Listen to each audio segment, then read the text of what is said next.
back to Coach Morgan's Minutes. I'm DeMar Anderson here with Coach Brian Morgan. As always, want to get right down to it, Coach. Want to congratulate you on that big win.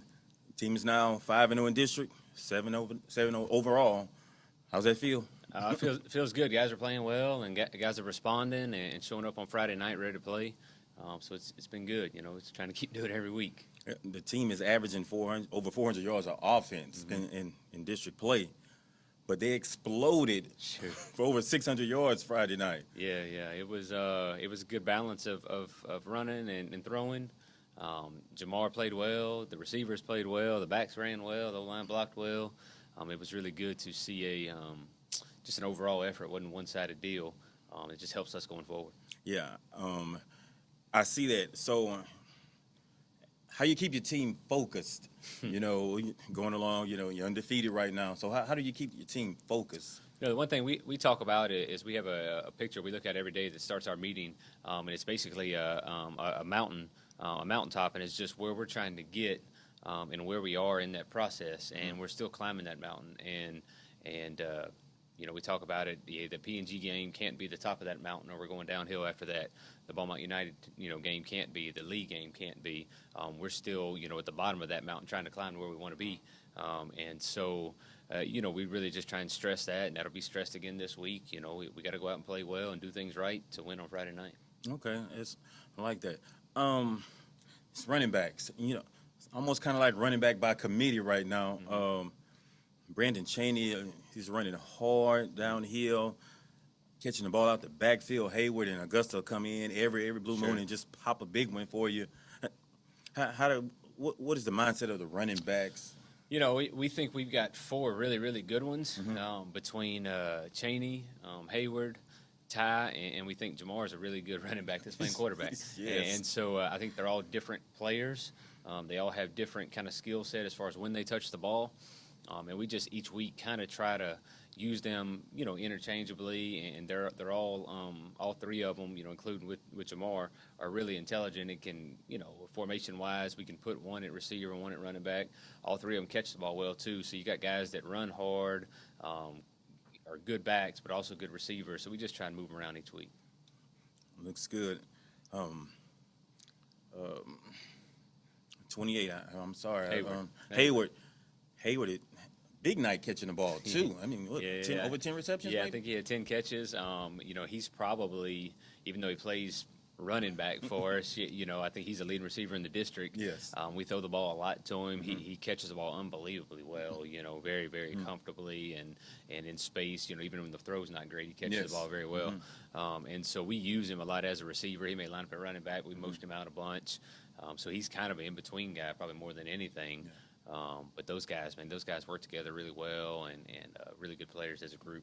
I can see them starting to gel as a group, too. Sure. They come in, they congratulate each other, they pat each other on the back for the next play. Sure, and I tell you what, to elaborate on that, the last touchdown that last two runs that Cheney scored on the long run and then scored on the touchdown, the last one, the play was actually called for Hayward, and between them two and Jamar flipped it around the opposite way so Cheney could get the touchdown because Hayward already had a couple that night. And so Cheney could get it.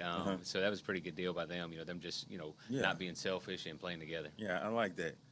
Okay, as always, the defense is playing lights out. A couple of interceptions, Elton Anderson. Sure. Gilbo. Yeah. So defense playing lights out, sacks. Fisher coming through blasting. Sure. Causing a fumble. Yeah. I think those guys. They've really done a good job of obviously stopping the run. That was the best throwing team that we saw, and they still didn't throw for a lot. They had kind of two long plays on busted coverages, but they still didn't. I think they threw for maybe 150 yards, which is way below what they typically do, and didn't really run the ball until that very last drive, when we had some backups in there. Yeah. But those two turnovers were crucial because after both those turnovers, Gilbo's pick and the fumble Fish caused, we scored touchdowns on those drives. So, we talk about that a lot as a team, is playing together, and the defense gets a turnover. We need to go down and score, and they did a good job of doing that. Okay. Players of the week. See, offensively, we gave it to the whole team. It was hard when you have that many yards of offense to single it out. I thought obviously Jamar played well, threw for over 300 and rushed for over 100. but Cheney played well, rushed for over 100. He looked like the Cheney from his sophomore year. Yes, he did. You know, he was kind of banged up last year, so he looked really, really good. Obviously, AJ had 10 catches, and Lala had a big touchdown. The receivers blocked well.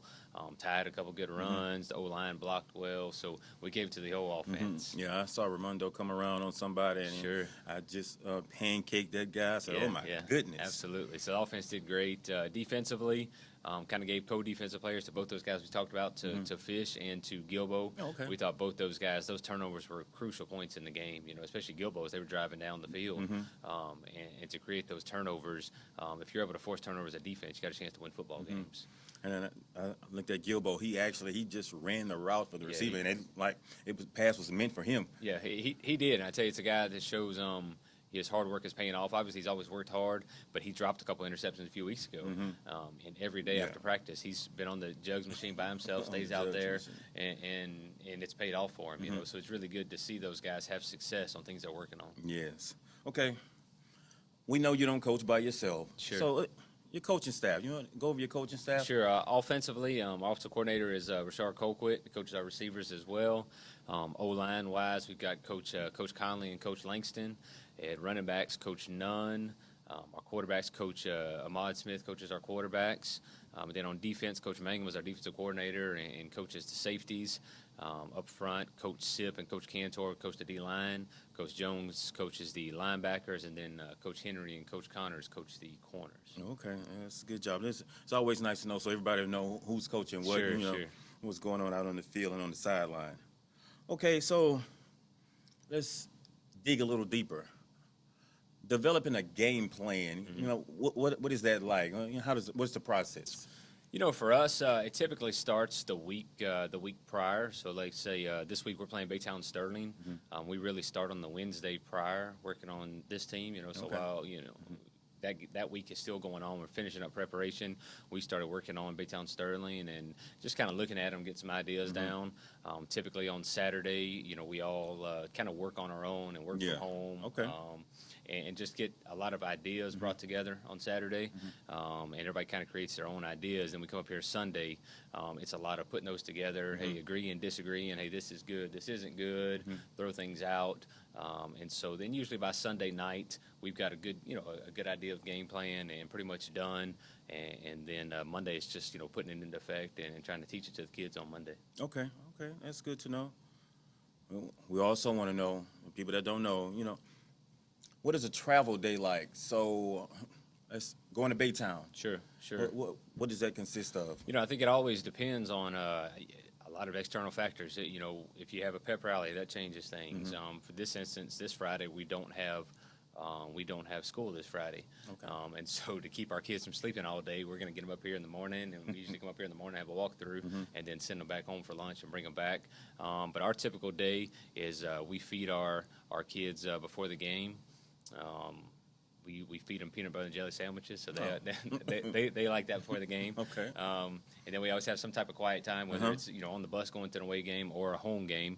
We turn the lights off in the field house and just make them go to sleep and have quiet time, kind of calm down.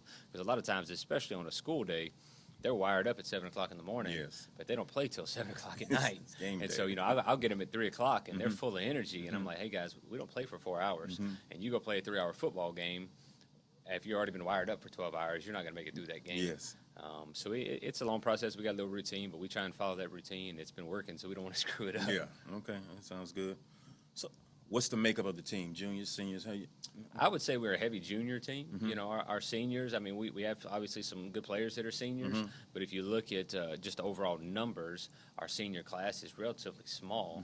Our junior class is big and really, really talented. I think sophomores right now that we have, I think we have 3 sophomores starting on varsity, maybe 3 or 4 that are playing on varsity. So I would say we're still a young team. We just are fairly experienced because we had so many of these juniors play to sophomores last year. I didn't realize that last year that the team was so young. So a lot of young, sophomores starting, and Yeah. so now it's coming to fruition where these kids are starting to turn the corner. Yeah, exactly. It's fun to have those guys that have played a lot of football already, and you still got them for another year. So Yes. it's fun, yeah. So, what have you learned about your team from last season to this season? What's the difference in the team? probably the biggest on the field difference is anytime you have a returning quarterback, it makes a difference at any level. You know, you don't have a new starter quarterback. But I would just say, as far as team chemistry, these guys, this junior class is really, really, really tight. And the seniors are really good leaders. That, you know, with Cheney and Tink and some of those guys are really good leaders. So those two classes combined are really, you know, two good classes. And I think as much as COVID has changed everybody's lives, we benefited a little bit because during all this time, our kids have only been around each other. And this is back from March when everything kind of shut down, where our kids were still working out on their own with each other and not spread out in different places. And so those guys have really become tight. They really like being around each other. You can tell that when you're in our field house, the guys enjoy being around each other. They've really bought in, like, hey, look, we go out and work, we got a chance to be pretty good. And so it's showing up on Friday, which is good to see. Okay, that's good. That's good, Coach. Okay, Friday night you had an honorary captain. This is a Braylon Harrison. Sure. You know, we're always happy for to Braylon. Did you get a chance to speak to him, or have you spoken to him, or you just? No. You know, I know he's tried to keep his distance and trying to stay healthy and everything. And I kind of got word. This is probably maybe a month ago. Kind of got word about, you know, everything that was going on with him, and we wanted to make sure and honor him because he's a big fan, and you know, we look forward to having him once he grows up a little bit. That's right. Going into that, the little Titans you talked about us talked about them last week, and so those teams went. They had 4 teams in the playoffs in the Super Bowl. So they went 3-1 yesterday. Yeah. 3 teams actually won the Super Bowl. And we'll talk about it more on the broadcast Friday night, but. They did represent Port Arthur. Yeah, they did a good job. I think I saw 2 of the games. I saw the 11:30 and the 3:30 games, and kids performed well. The kids really enjoy being out there, and I enjoy being around those kids. And I think it's important for our coaches to see those kids at a young age, so those guys know who we are.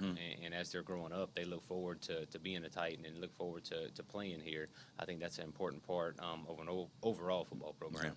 And it's good. It's a bunch of names that you'll recognize, you know, just some former players. So. Anything else? That's all we have today, Coach. Thank you for joining us again, as always, being informative.